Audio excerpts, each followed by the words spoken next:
우리가 하나님의 나라와 의를 구하기 위해서는 돈은 반드시 필요합니다. 우리가 일반적으로 이건 100% 하나님의 뜻이다라고 할 수 있는 게 무엇이 있을까요?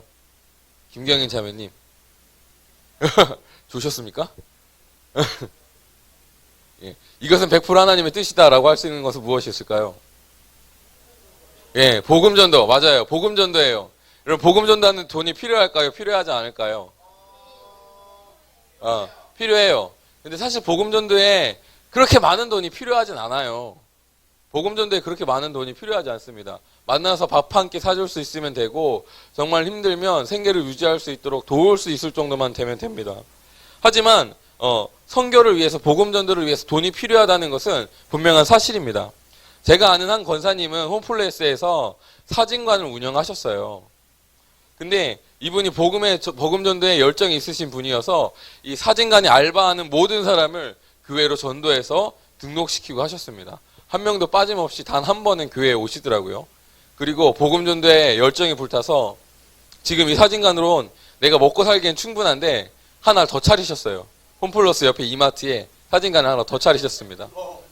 예, 경쟁사에 더 차리셔서 여기에서 나오는 수익은 다 그러니까 일단 손익분기점을 넘어서 이제 수익이 되기 시작하는 시점이 되면 내가 이 재정으로 다 전도하는 데 쓰겠습니다 라고 하신 권사님이 계십니다. 예, 이 생각으로도 알 수 있듯이 복음전도에는 반드시 돈이 필요해요. 관계전도에서도 필요하고 노방전도를 위해서도 필요합니다. 하지만 근데 이 복음전도를 위해서는 정말 많은 돈이 필요한 것은 아닙니다. 가령 제 주머니에 10,000원이 있으면 제가 그 주는 한 명을 만나서 밥을 먹으면서 전도할 수 있는 재정이 있는 거예요. 그렇게 큰 돈이 필요한 것은 아닙니다. 그런데 사회 변혁을 위해서는 천문학적인 숫자의 돈이 필요합니다. 우리 왕의 사역의 비전이 무엇이냐면, 우리 왕의 사역의 비전을 여러분 입으로 얘기하실 수 있나요? 실산정보. 예, 간단하게 잘 설명하시네요. 예. 오중 사역을 통한 성도 운동입니다. 모든 성도가 사역자가 되는 것이고, 모든 성도가 자신의 오중 직임을 이해하고 있는 것이고요. 그리고 이것을 통해서 7대 영역, 7산으로 나아가서 그 땅을 하나님께서 기뻐하시는 대로 변화시키는 것이 저희 왕의 사역의 비전입니다. 그래서 우리가 이 개념을 줄여서 7산정복이라고 부르고 있습니다. 할렐루야. 제가 만들었습니다. 예, 7산정복에 대한 개념은 사실 저희 왕의 사역에서는 복음전도에 대한 개념도 가지고 있어요. 우리가 이 교회, 어떤 소그룹 교회를 만들어서 가정교회 형태의 교회를 그 영역에 세워서 그 영역의 사람을 전도해서 그 영역에 많은 사람들이 그리스도의 일꾼으로 쓰임받을 수 있도록 변화시키는 것을 저희 한 비전으로 보고 있습니다. 그런데 단순히 이 칠산정복에 대한 개념은 복음전도만을 의미하는 것이 아니라 성교학적인 개념을 가지고 있습니다. 쉽게 말해서 법과 제도와 문화적으로 이 법과 제도적으로 문화적으로 타락한 부분이 나라에 있는데, 영역에 있는데, 이것을 하나님의 뜻에 맞도록 변화시키는 것을 의미합니다. 이것이 사회 변혁이에요. 예를 들어서 동성애가 있습니다. 지금 동성애의 문제는 우리 크리스천의 삶에 정말 바로 와닿는 문제이지 않습니까? 페이스북이나 기사를 보면은 미국이 이제 동성애 인권이 합법화됐기 때문에 동성애에 대해서 차별하는 행위나 언행을 하면은 바로 벌금을 먹거나 경찰에 연행을 당합니다. 그래서 많은 크리스천들이 이것은 하나님의 뜻이 아니기 때문에 하나님의 뜻이 아니다라고 말하고 그들에 대해서 선을 그으면 그들이 이제 법적으로 피해를 받는 상황이 됐어요. 그래서 우리나라에서도 우리도 그렇게 될 수 없다라고 해서 정말 굉장히 많은 사람들이 동성애 이 인권 법안을 통과하지 못하도록 막고 있습니다. 동성애 서명하신 분 계신가요? 인터넷 서명하신 분. 인터넷으로 들어가서 저는 동성애에 대해서 반대합니다라고 서명하신 분 있습니까? 생각보다 많이 안 하셨네요. 굉장히 많이 하셨을 줄 알았는데. 안 하신 분은 왜 안 하셨어요? 와이파이가 안 돼서 안 하셨어요? 예. 근데요, 제가 솔직히 여러분 말해볼게요. 여러분이 서명한 그 서명이 얼마나 효과가 있을까요? 예. 할랄 또 요새 떠오르는 한 이슈죠. 할랄 반대 서명운동 하고 있습니다. 여러분이 하고 있는 그 서명운동이 얼마나 효과가 있을까요? 예. 동성애자들이요. 이 동성애 이 인권운동이 언제부터 시작됐는지 아십니까? 잘 모르시죠? 제가 잘 모르시니까 잘 설명해 드릴게요. 이 운동의 시초는 1970년도에 미국 의학계에서 일어납니다. 왜 미국 의학계에서 일어났을까요? 1970년대 전에는 동성애는 정신질환이었습니다. 그래서 동성애자들은 정신병원으로 보냈어요. 근데 이 동성애자들이 정신병자 취급을 받거나 사회적인 탄압을 받는 것이 괴로워서 이제 굉장히 장기적으로 계획을 세우고 자신의 동성애 인권을 보장받고 또 나아가서 동성애 인권이 지금 이 크리스찬이나 보수적인 가치관보다 더 위에 올라가게 하기 위해서 장기적인 관점으로 굉장히 많은 돈을 이 동성애 인권 운동에 투자하기 시작합니다. 1970년도에 동성애자들은 먼저 의학계에 로비를 해서 법을 바꿔요. 동성애는 더 이상 정신질환이 아니라 각자 사람들이 가지고 있는 성적 취향일 뿐이다 라고 학계에서 그 지식을 바꾸어 버립니다. 그래서 더 이상 동성애자들이 동성애자들이라고 해서 정신병원에 가거나 정신병자의 취급을 받지 않게 되었습니다. 그 다음에 했던 동성애자들이 했던 전략은 무엇이냐면 일단 제도적으로 더 이상 동성애자들이 피해받지 않는 상황이 됐어요. 두 번째는 무엇이냐면 문화적으로 동성애에 대해 미화시키기 시작합니다.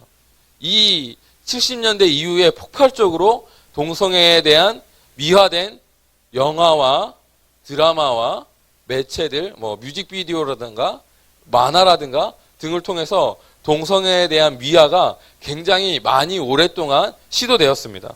사람들이 문화적으로 인식으로 동성애도 우리와 똑같은 그냥 사랑일 뿐이다 라고 이해하게 된 거예요.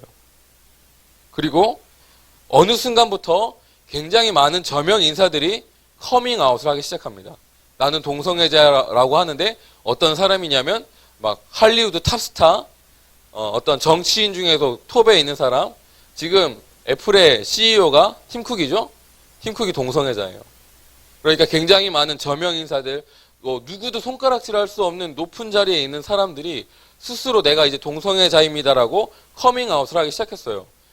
높은 자리에 있는 사람이 동성애자가 되면서 사람들의 인식이 어떻게 바뀌냐면 동성애자들이 특별하구나, 동성애자들이 위대하구나, 그들이 나쁜 사람이 아니구나라고 인식이 바뀌기 시작합니다.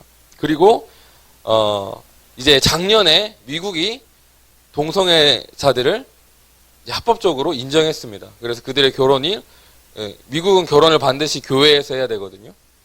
법적으로.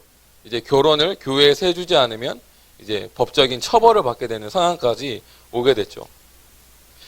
그리고 이제 그 다음에 동성애자들이 지속적으로 정치계의 로비를 통해서 그 법안을 통과시켰고, 이제 2015년부터 동성애는 합법이 되었습니다.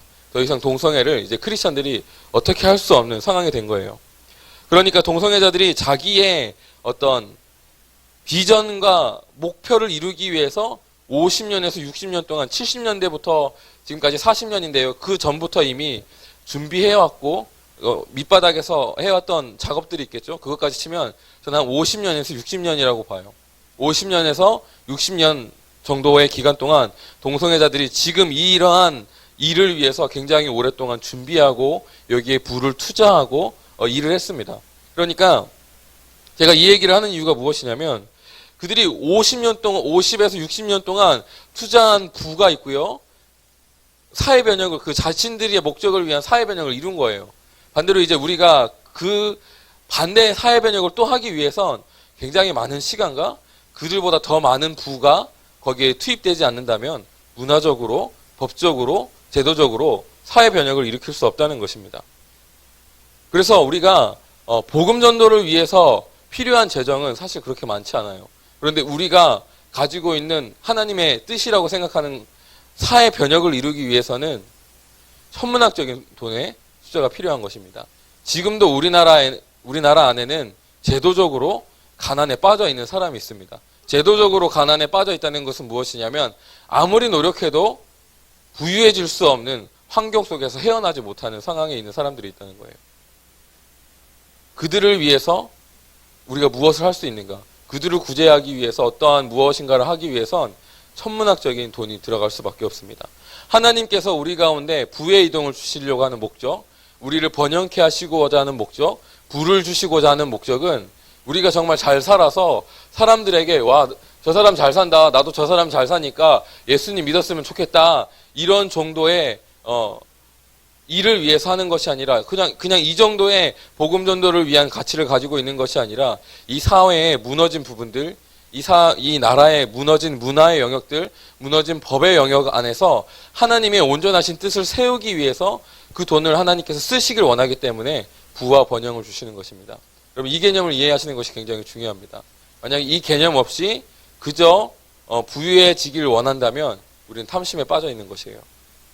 그래서 여러분 잘 이해하시고 하나님께서 우리에게 부를 주시려고 하는 분명한 목적, 하나님의 나라와 하나님의 의를 이 땅에 이루는 것인데 그것을 위해서 하나님께서 우리를 축복하시고 부를 주신다면 마음껏 재정을 흘려보내시는 여러분 되시기를 축복합니다. 아멘.